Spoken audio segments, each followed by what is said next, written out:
नाम बड़े दर्शन भी बड़े मगर काम बहुत ज़्यादा छोटा। जी हाँ, पता चल ही गया होगा आपको यहाँ पे हम किसके बारे में बात कर रहे हैं। वो और कोई नहीं, हमारे प्रिय प्राइम मिनिस्टर नरेंद्र मोदी जी के बारे में।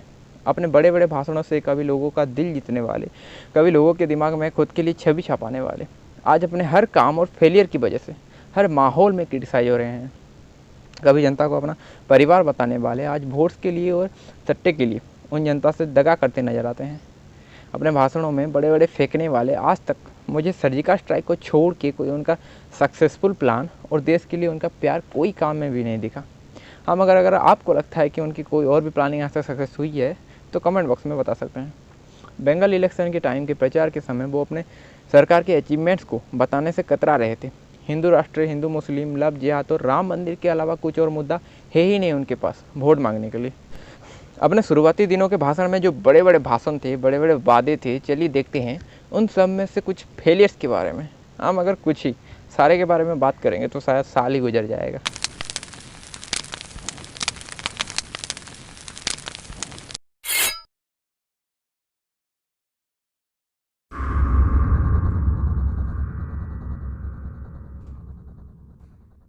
टू 2011 की जनगणना के अनुसार भारत के 1.25 बिलियन 25 साल की उम्र के थे और 65% लोग 35 साल के नीचे थे। इंडिया में जॉब का अवसर पैदा करना शायद ही इतना आसान ना हो, मगर मोदी ने खुद एक रैली में वादा किया था कि वो देश के नौजवानों को हर साल 1 करोड़ नौकरियां देंगे और बीजेपी की सरकार इस वादे को निभाने में पूरी तरीके से विफल रही। कहना चाहता हूं भाइयों बहनों, आज भी देश में अवसरों की कमी नहीं है। आज भी देश में मैन पावर की आवश्यकता है। देश कृषि का क्षेत्र हो, सेवा का क्षेत्र हो, मैन्युफैक्चरिंग का क्षेत्र हो, देश के नौजवानों की ताकत से हिंदुस्तान को आर्थिक महासत्ता बनाने का सामर्थ्य यह देश रखता है। और इसलिए मैं नौजवानों, मैं आपके भविष्य की गारंटी लेकर के आया हूं। लेबर मिनिस्ट्री की एक रिपोर्ट के अनुसार जुलाई 2014 और दिसंबर 2016 के बीच भारतीय अर्थव्यवस्था के 8 प्रमुख स्तंभ manufacturing, trade, construction, education, health, information technology, transport, accommodation और रेस्टोरेंट में केवल 6.41 लाख नई नौकरियां निकली है, जबकि 2011 जुलाई और दिसंबर 2013 के बीच ये समान क्षेत्रों में कांग्रेस सरकार द्वारा 12.8 लाख नई नौकरियां दिलाई गई थी।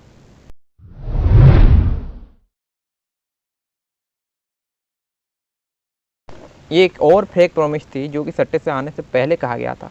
सोने के भारत बनाने के चक्कर में हमारे इंडिया के अंदर ही डैमेज करते चले जा रहे हैं ये सरकार। ऐसा वादा किया गया था यहाँ क्रिमिनल्स के लिए कोई जगह ही नहीं होगा, डर जैसी कोई शब्द ही नहीं रहेगा सोसाइटी में, लेकिन ऐसा कुछ भी नहीं हुआ। उल्टा सारे इंडिया में लव जिहाद, हिंदू मुस्लिम, बड़े बड़े क्राइम, दंगे, रेप से एक आम बात बन के रह गई है बस। बीजेपी के सदस्य अपने आप को गोरक्षक बता के लोगों के ऊपर हमला करना, दलितों के खिलाफ जाति को लेकर हिंसा एक बहुत ही बड़ी समस्या निकल कर आई है। वोट पाने के लिए लोगों के बीच जातिवाद लाना, सारे राज्य में वोट के लिए हिंदू राष्ट्र का वादा करना, सरेआम हिंदू मुस्लिम के नाम पे झगड़े करवाना, अब ये कोई लोगों से छुपा नहीं है। लोकसभा चुनाव प्रचार के दौरान मोदी जी के द्वारा किया गया सबसे बड़ा वादा था ये, जिसने हमारे लोगों के दिमाग में इस तरह बस गया कि हमारे लोग उनकी सरकार जिताने में कोई भी कसर नहीं छोड़े। मोदी जी के हिसाब से उनकी सरकार विदेशों में रखे हुए सारे कालाधन को वापस लाएंगे और लाने के बाद प्रत्येक नागरिकों की बैंक खाते में करीब 15 लाख रुपया देगी। विदेशों में इंडिया का करीब 2 लाख करोड़ रुपया ब्लैक मनी के तौर में जमा था, लेकिन पता नहीं वो वादे और पैसे कहाँ बह गए, किसी को पता नहीं चला। ये जो चोर लुटेरों के पैसे विदेशी बैंकों में जमा है ना, उतने भी हम रुपये ले आए ना, तो भी हिंदुस्तान के एक एक गरीब आदमी को मुफ्त में 15-20 लाख रुपए यूं ही मिल जाएगा। सट्टा में आने से पहले कालाबाजारी रोकने के लिए विशेष रूप से ध्यान देने के लिए वादा किया गया था। पेट्रोल, डीजल, खाने का सामान, ऐसे सारे चीज़ों का दर घटा के देश के जनता को एक बेहतरीन ज़िंदगी देने का वादा किया गया था। और आखिरी में एक कृषि बाजार बनाने के लिए भी कहा गया था, जिसमें गरीब लोगों से लेकर मिडिल क्लास लोग सारे उसी बात की चपेटे में आ गए। मगर हुआ क्या मिला? पेट्रोल डीजल ने सेंचुरी मार दी और अभी भी इनिक्स आगे बढ़ रही है। एलपीजी सिलेंडर का प्राइस आसमान छू रहा है, खाने पीने का प्राइस और गरीब लोगों के बस की बात नहीं है। अच्छे दिन आगे। बाकी सबको शायद हम माफ़ भी कर दें, लेकिन इस बात के लिए शायद ही कभी हम इस गवर्नमेंट को माफ़ कर पाएंगे। सरकार अब ज़्यादा विफल हुई जब लोग उन पर ज़्यादा डिपेंडेंट थे।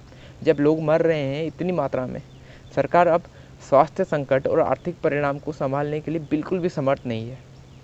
हमारे देश में कोरोना बढ़ रही थी और हमारे सरकार के पास पूरी 1 साल का वक्त था हाथ में, आगे का सोचने के लिए, आगे कोरोना से मुकाबला करने के लिए। मगर तब गवर्नमेंट ने क्या किया, हिंदू मुस्लिम बड़े बड़े रैली सिर्फ वोट के लिए। जब उनको पता था कि सिर्फ लॉकडाउन एकमात्र उपाय नहीं है इस महामारी से लड़ने के लिए, तो फिर भी वो और कुछ उपाय क्यों नहीं सोचे जिसमें लोगों को बचाया जा सकता था। क्यों वो लोगों को बचाने को छोड़कर अपना छवि सुधारने पे ज़्यादा पैसा खर्चा किया, ज़्यादा टाइम खर्चा किया। जिस टाइम लोग ऑक्सीजन के लिए मर रहे हैं, तब मोदी जी ने अपने लिए महल बनाने में बिजी है। जिस वक्त लोगों को हॉस्पिटल में बेड नहीं मिल रहा है, वो नया पार्लियामेंट बनाने में खर्च कर रहे हैं।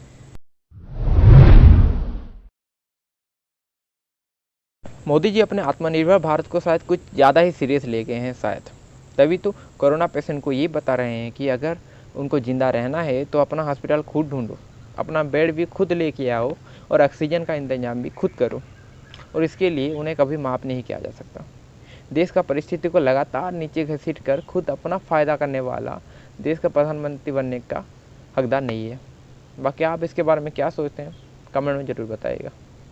आज का वीडियो के लिए इतना ही। वीडियो अच्छा लगा तो लाइक कीजिए, शेयर कीजिए, सब्सक्राइब कीजिए हमारे channel TVS the viral search को।